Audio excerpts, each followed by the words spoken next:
Hello කොහොමද ඔයාලට? මං අද යනවා පොඩි ගමනක්. ඔයාලත් එනවද මාත් එක්ක යන්න? මං අද යනවා හංස බෝට්ටු පදින්න. එහෙනම් ඔයාලත් එනවද මාත් එක්ක යන්න? එහෙනම් ඉක්මනට ලෑස්ති වෙමු.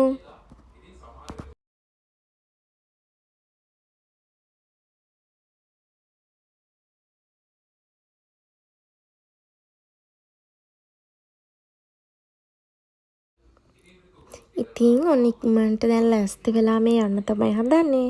අද මම එක තමයි අඳන් යන්නේ. එහෙනම් අපි ඉක්මනටම එතෙන්ට යමු. දැන් වාහනේට යනවා.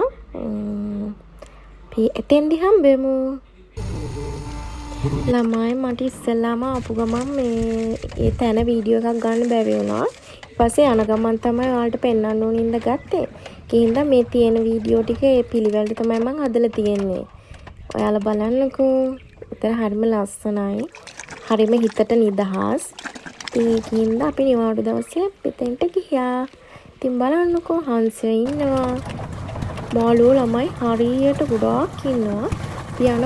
මේ හංසය ළමයි අපේ පස්සෙන්ම එනවා. කියන්නේ ළඟට ඇවිල්ලා යාළුට කෑම දෙනකම් ඒ කියන්නේ අතෙන් උදුරලා ගන්න තරමට මේගොල්ලෝ එනවා.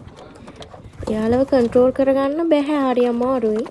මේ අමාරුවෙන්ම තමයි ඊට පස්සේ යාළුව මගේ අරගත්ත කොහොම හරි අපි බයත් හිතෙනවා ළමයි යාළුවා දෙපැත්තෙන්ම ඇවිල්ලා මේ අතේ තියනවා නම් ඒව උදුර ගන්න ටයිප් එකේ කට්ටියක් ඒගොල්ලෝ. ඉතින් මේ බලන්නකෝ මෙහෙම දැක්කම ඉතින් ඒ උනාට ආසත් හිතෙනවා. ඔන්න බලන්න ළමයි. මේක වටේ හරිම ලස්සනයි.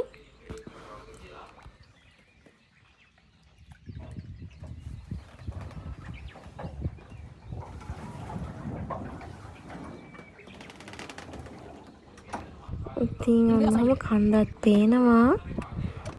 තව ගොල්ලොත් යනවා, තව අයත් යනවා. බලන්න ඊයස්සේ තව හංසෙක් ඉන්නවා.